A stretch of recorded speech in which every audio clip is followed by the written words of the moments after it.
राज है और इनके कानों में लोग जो मन्नत मांगते हैं वो पूरी होती है। मन्नत मांगने आए हैं। अच्छा, क्या सुने हैं कि इनके कानों में करने के बाद भगवान के पास पहुंचा देते हैं खबर? क्या आपको पता है? अभी नहीं मांगे हैं, सुने क्या है, क्या होता है?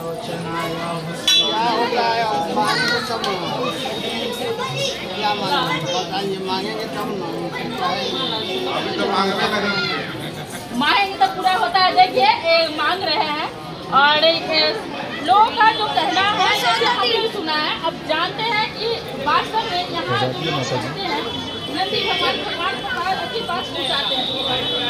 अच्छा, नंदी जी है, इनको कान में करने से भगवान के पास संदेश ले जाते हैं।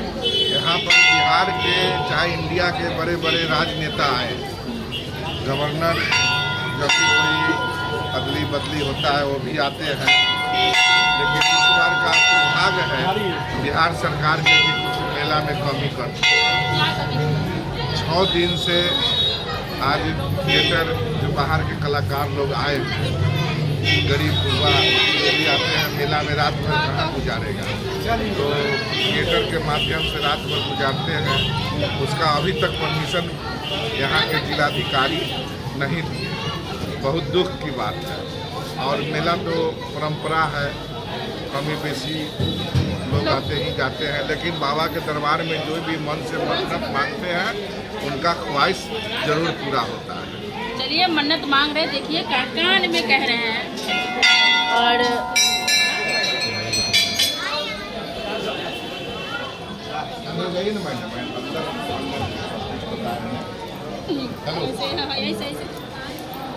ये देखिए क्या मांगे हैं भगवान से मांगे है जो मनोकामना पूरा करे। तो ये भगवान नंदी जी अंदर भगवान के पास पहुँचाते हैं, पूरा करते हैं। हाँ, चलिए, तो अगर हम इस प्रकार से कान में कहे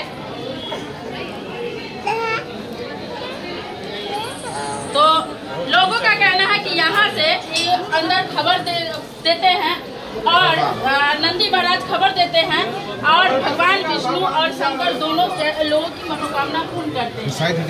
अब देख लीजिए, अंदर से निकल के नीचे आपको देखने को मिलेगा भगवान का शिवलिंग है और इसी में एक तरफ भगवान शंकर का और विष्णु का दोनों का शिवलिंग का बना हुआ है, जो आपको दिखाते हैं ऊपर। तो एक ही पत्थर से भगवान विष्णु का और शंकर जी का दोनों का ही बना हुआ है। गंडकी गंगोर मध्य क्षेत्रम मरीड़ाविधम तत्र स्नात्वा जलम पीत्वा नरो नारायणम भवेत्। यहाँ गंगा और गंडकी का संगम है और हरि और हर का स्थापना स्वयं ब्रह्मा ने एक लिंग में किया है। जो शिवलिंग है उसमें अर्धभाग में विष्णु है, अर्धभाग में शिव है। जो स्वयं ब्रह्मा का स्थापित शिवलिंग है, जो पद्म पुराण में वर्णन आता है। 28वां मनमंत्र के पूर्व एक मनमंत्र 1000 वर्ष का होता है, अभी 42वां मनमंत्र चल रहा है, यानी 14,000 वर्ष पहले स्वयं ब्रह्मा ने हरि और हर का स्थापना किया है। जो आगे हरि और हर है ये भगवान विष्णु है। जो श्रीमद् भागवत में कथा आता है गजेंद्र मोक्ष का, जो हाथी पुकारा है सच्चे दिल से, जब वो डूबने लगा है, घड़ियाल पैर पकड़ा है, उसके इष्ट मित्र सगा संबंधी सब उसको त्याग दिए हैं, तो अंत में भगवान को याद किया है।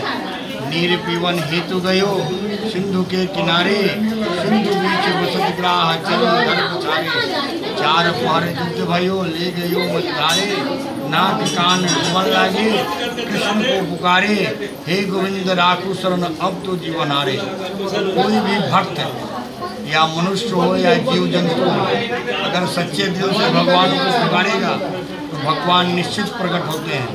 तो हाथी ने सच्चे दिल से पुकारा है भगवान को, भगवान का आराधना किया है, तो नारायण स्वयं दौड़ते हुए आए हैं और ग्राह को मारे हैं, गज का फल चुराए हैं, गजेंद्र मोक्ष हुआ है, वही नारायण है। तो स्वयं ये जो है नारायण जी का है। हाँ, विष्णु भगवान है और इन्हीं का ये नाग का बना हुआ है। कृष्णा अवतार में आए हैं।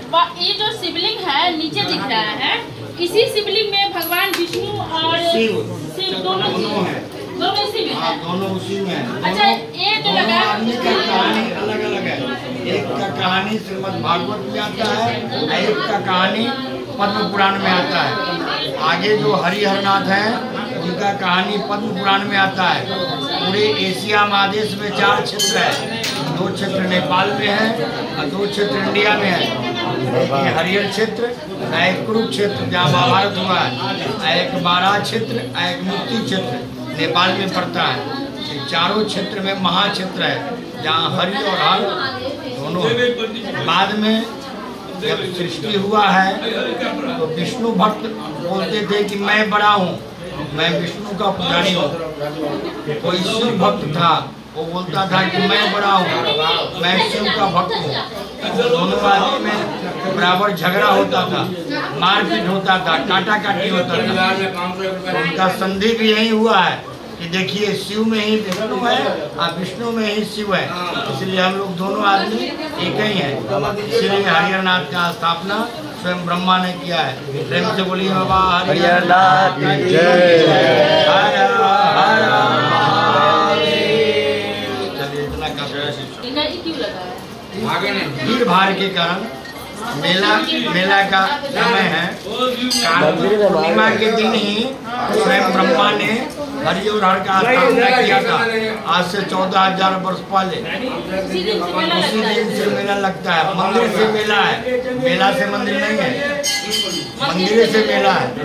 क्योंकि भक्त जब आते हैं यहाँ महादेव के यहाँ जलाभिषेक करते हैं, उनको रहने के लिए, खाने के लिए, पीने के लिए, घूमने टहलने के लिए तो कुछ न कुछ तो दुकानदारी होना चाहिए ना। तो भगवान का भक्त जब आते हैं तब यहाँ मेला शुरू होता है।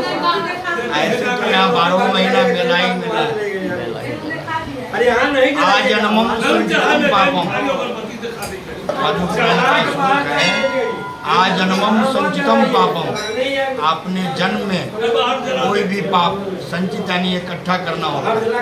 आज जन्मम संचितम पापम ज्ञाना ज्ञान कृतन चेत, पाप ज्ञान में हुआ हो या अज्ञान में हुआ हो, इसी तरह का पाप हो गया हो मनुष्य जीवन में। आज जन्मम संचितम पापम ज्ञाना ज्ञान कृतन चेत मदवंश योष्टि धर्म सदा क्षेत्र गमिष्यति। अगर आपके वंश में, आपके परिवार में कोई भी आदमी यहाँ के जलाभिषेक कर लेता है, उस वंश का पाप धुल जाता है। ऐसा पद्म पुराण का श्लोक कहता है। हर हर महादेव, हर हर महादेव। बाबा का कहना है कि अगर कोई भी कभी भी पाप किया हो, उसके वंश का एक भी इंसान अगर यहाँ आकर के जलाभिषेक कर लेते हैं तो उनका वंश का पाप धुल जाता है।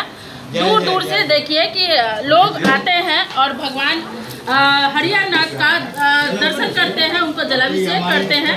ये शिवलिंग है, इसमें भगवान विष्णु और शंकर दोनों का इसी में दोनों एक ही स्वरूप में है, एक ही पत्थर में है और दोनों को एक ही जगह स्थित किया गया है, जिससे ये पता चलता है कि भगवान विष्णु और शंकर दोनों अलग नहीं है। और बाबा जो बताया है कि यहाँ आ करके अगर दर्शन करते हैं, जलाभिषेक करते हैं, उसके पाप धुल जाते हैं। और वाकई में मंदिर में आकर ऐसा लगा कि भगवान का असीम कृपा है इस मंदिर पर। अगर आप लोग भी इस मंदिर का दर्शन करने चाहते हैं, आना चाहते हैं तो यहाँ पहुँच सकते हैं और भगवान विष्णु का और शिव का, हरिहरनाथ का दर्शन कर सकते हैं। तो बाकी आप लोगों को कैसा लगा मंदिर और भगवान हरिहरनाथ का मंदिर, भगवान हरिहरनाथ का दर्शन करके कमेंट बॉक्स में जरूर बताइए।